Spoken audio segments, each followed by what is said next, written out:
Magandang araw po sa inyong lahat mga kababayan at welcome back dito po sa PNR at ito nga mga karibin natin karma na. Korte hindi na mahagilap si Kong Bungalon at Saldico. Nako. Accused of diverting 1.2 billion fund.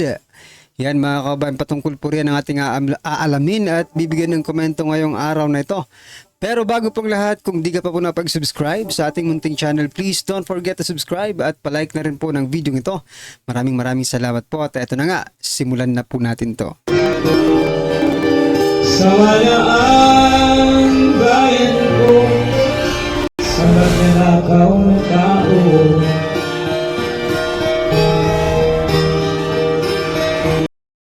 So yan mga kaubayan, bago po natin muling i-play ang video ito, nako, eto maliban po dito kay Bungalon at Saldico, ito rin pong si ito mga kaubayan, no? Si Stella Kimbo.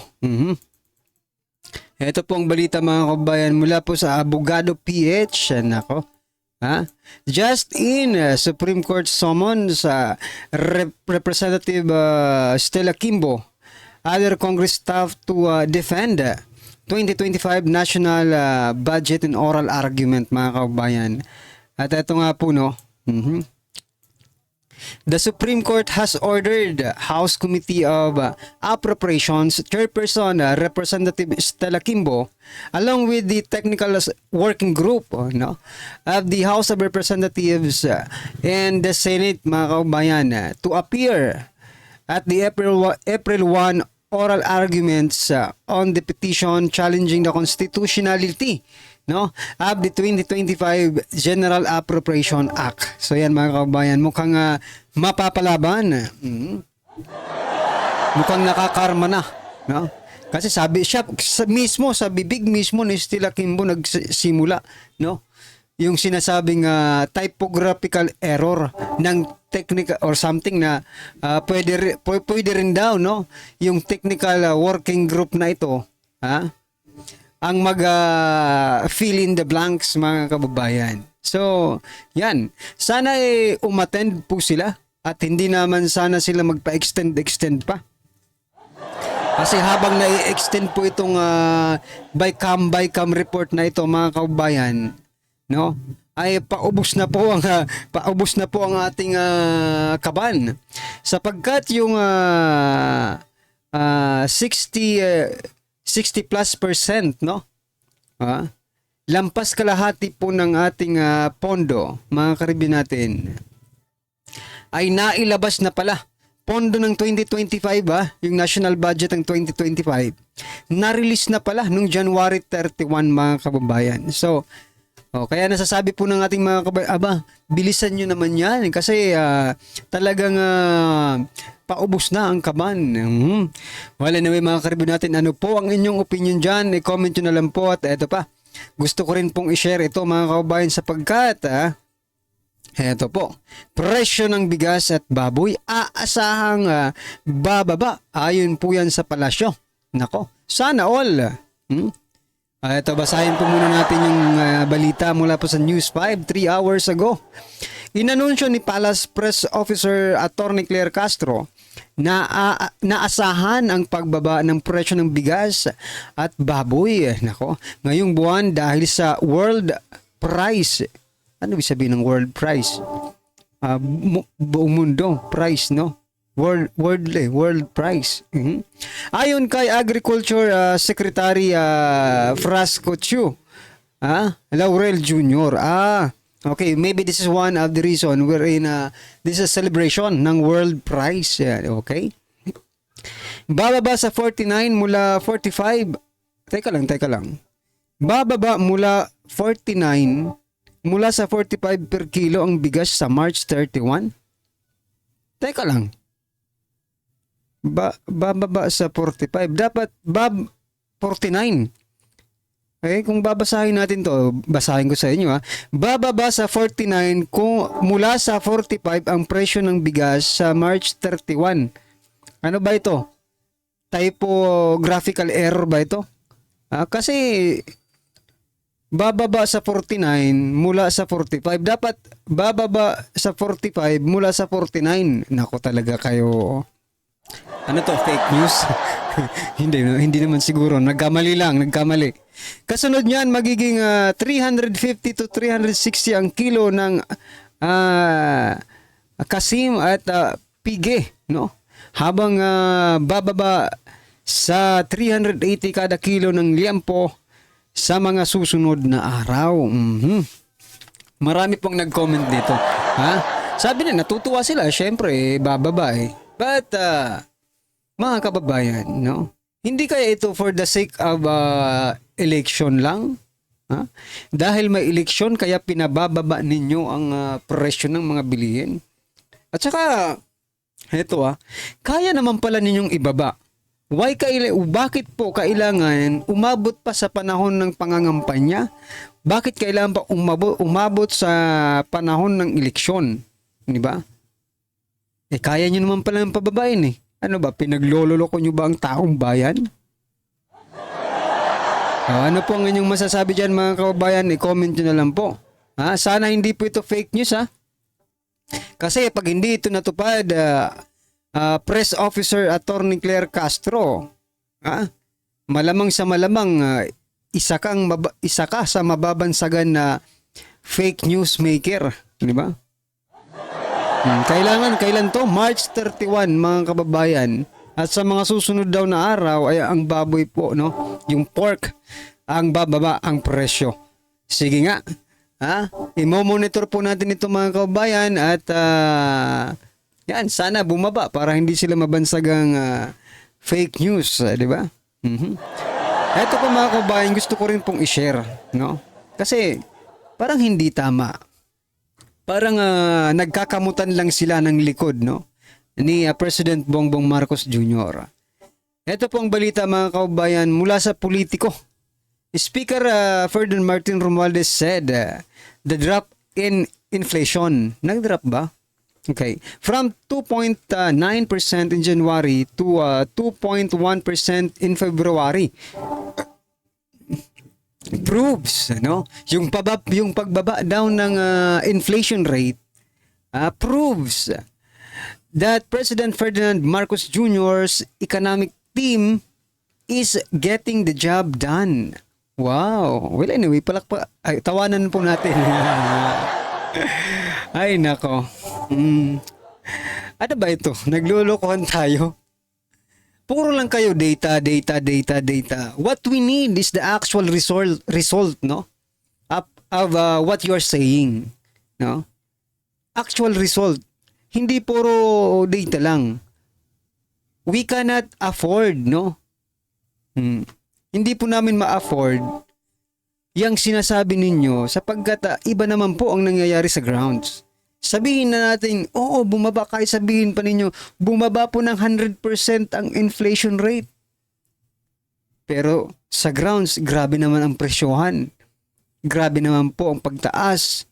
Doble, triple, no? Yung pagtaas ng presyo ng mga bilihin. So, it doesn't matter. What you are saying ngayon, Ferdinand Martin Romualdez, is you are just praising, no? You are just praising the president, no? Parang sinasamba mo lang or something na gusto mo lang talaga magpabilib, no? Dito sa presidente natin. So, well, anyway, ayan po ang datos nila. Sana yung datos na yan ay na-apply sa reality, no? Because hindi ramdam yung sinasabi ninyo. Puro kayo balita ng bumaba ng inflation rate, no? Paano na tayo, pataas na po ang trend ng progress ng Pilipinas, pero ganun pa rin ang na-experience ng taong bayan, no? Kung talagang sa bagay, wala namang kinalaman yung susunod na i-share ko sa inyo, no, about dito. Ito po yung susunod na i-share ko mga kababayan. Grabe. Philippine opens 2025 with record high 16.31 trillion sovereign debt. 16.31 trillion sovereign debt, mga kababayan. Ibig sabihin po, mga kababayan, ito ngayon pong 2025 ang pinakamataas na utang ng bansa. Na umaabot sa 16.31 trillion. Saan to napunta? Wala naman tayong nakikitang proyekto. Nako po. Sabi po dito sa Jamie News 21 hours ago, mga kababayan, the Philippines has opened 2025 with a new record high sovereign debt of more than 16 trillion as of first month of the year. Nako. According to data released by the Bureau of the Treasury. Nako naman. Unang buwan pa lang, mga kababayan, umarangkada na agad sa 16 point something trillion ang utang ng Pilipinas. Sabi pa dito sa balita, the national government's outstanding debt reached 16.31 trillion as of end January 2025, up 1.63% from 16.05 trillion as of December 2024. Nako naman. Eto ba? Ito ba ang pinagmamalaki ng administrasyon, mga kaubayan? Kaliwat ka ng utang, umaabot po ng 16.31 trillion, and yet, mga kaubayan, yung iba pong departamento binawasan pa or talagang hindi rin pinondohan, samantalang yung iba halos 100%, lalong-lalo na po yung unprogrammed funds, no? Sobra sa 100%, mahigit po ang kanilang itinaas ng kanilang pondo. So what is the meaning of this, mga kababayan? Mukhang iba, nako. God save the Philippines, mga kababayan, sabi nga po ni Vice President Sara Duterte, no? Mag-comment na lang po kayo, mga kababayan, kung anong nararamdaman nyo patungkol po dito sa mga sinishare nating balita sa inyo, okay? Kung kayo po ba ay natutuwa, kayo ay nalulungkot, kayo ay nasasaktan sa mga balitang ito, no? Well, anyway, wala rin naman tayong magagawa but to just be informed, di ba? At least na-inform tayo about this sovereign debt, no? At iba-iba pang balita. Okay. At ito na nga, mga kababayan, sama-sama at sabay-sabay po natin pakinggan, panoorin at bigyan ng komento ang video ito. Ito na po. Ibinabato ng kasalukuyang administrasyon sa mga Duterte ang lahat ng problema sa nakalipas sa 3 taong panunungkulan ni Marcos Jr. Ito ang napapansin ng political analyst na si Professor Malutikia, lalo na ngayong itinalaga bilang Undersecretary ng Presidential Communications Office o PCO si Attorney Claire Castro. Dapat na sana ay mga totoong problema o isyu sa lipunan ng inaatupag at binibigyang reaksyon ng naturang abogada, ibis na puro paninira sa pamilya Duterte. Ano ang dapat siguro tingnan niya? Merong ilang kaso na nasa Korte Suprema na kailangan mapaliwanag sa taong bayan. Ang PhilHealth nagkaroon ng oral arguments pero wala siyang sinasabi. Kinumandaran. Oo nga, mga kababayan, no? Itong si PCO Yusek Attorney Castro doesn't mention about PhilHealth. We're in. Yan po ang pangunahing issue na tinatalakay ngayon sa Supreme Court. What she is doing now, no? Kahit kung napanood nyo yung mga nakarang vlogs natin, no? Malamang sa malamang mapapansin niyo yung kanyang atake, kahit iba yung question sa kanya, she is going to connect or relate or something na ililis niya, no? Yung kanyang pagsagot just to mention Duterte, mga kababayan, no? Grabe talaga itong attorney na ito. Ng Korte Suprema tungkol dun sa GAA. Yun kailangan nilang i-explain. So paano nila ipipivot yun? Si Duterte na naman na may kasalanan? Kasi parang ang default na narrative na ginagawa ni Yusek Castro is blame it on Duterte. Everything. Blame it on Duterte. Kaya ang parati kong sinasabi, Correct. 3 taon na hong tapos si Presidente Duterte. Bakit lahat ng problema on your 3rd year pinapato mo sa datihang presidente? Hindi Hindi ba respeto na yun sa datihang presidente na nagserbisyo ka ng taus-puso na 6 na taon? Nakita natin yan nangyari kay Presidente, Tama late po. President Benigno Aquino, tira ng tira kay GMA. Alam mo siguro among presidents, kailangan ma-appreciate mo yung when you were leading the helm, when you were holding the reins, I did my best. Right?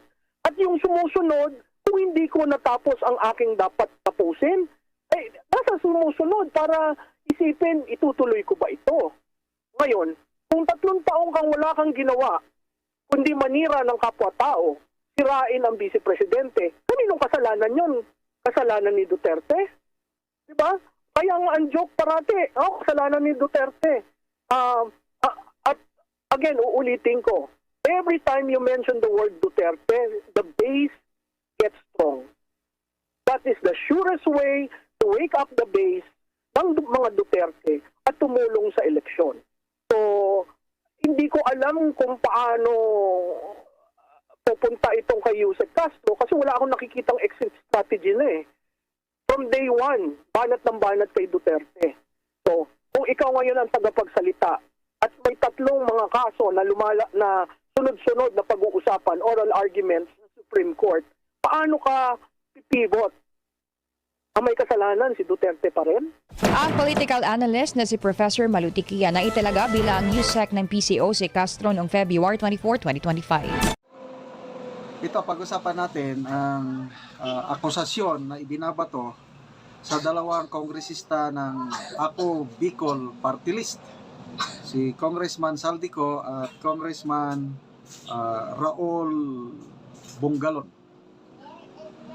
Ito, post ng The Manila Times 1 hour ago.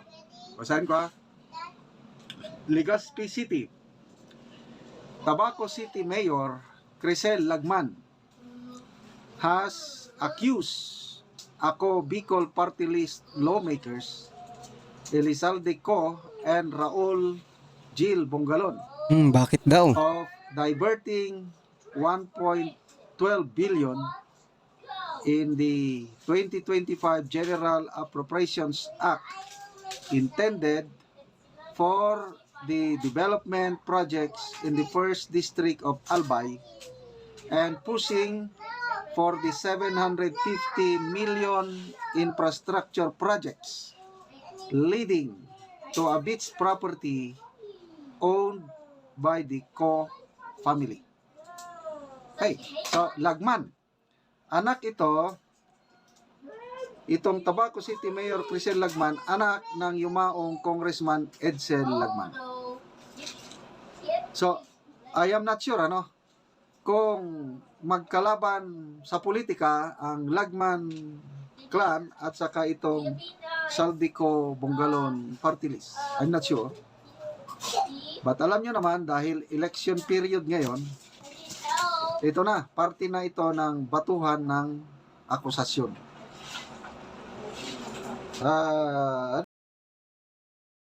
So, maging ganun pa man, mga kaubayan, no? I think hindi rin naman siguro magsasalita kung wala po siyang ebidensya, no? About this diverting 1.2 billion funds ng Ako Bicol Party List, mga kaubayan, no? Kilala rin naman po natin, no? But I mean, we know, no? That, excuse me po, that Saldico is the appropriation chairman, no? Pinalitan lang siya ni Stella Kimbo lately, mga kabayan. So, what I'm trying to point out, Saldico can easily manipulate, no?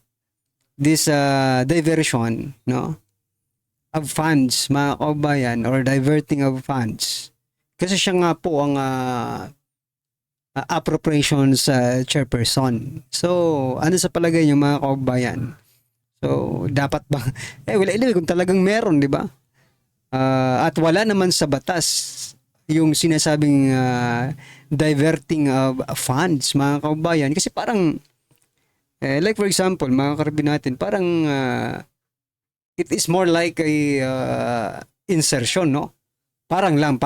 Ganun yung sinasabi ko. But, ito, nandyan na po ang funds, dinivert lang, di ba? But anyway, sana po kung may ebidensya kayo, kasuhan nyo to. No? Kasuhan nyo sila. And make sure na makukulong, ha? Bak hanggang kaso lang, talo ang taong bayan dyan. Okay?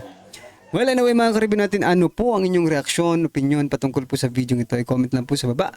Para at least alam po ng ating mga kabayan ang inyong opinion. Maraming salamat po. Don't forget to like the video, mga kabayan. Maraming salamat po. Sa walaan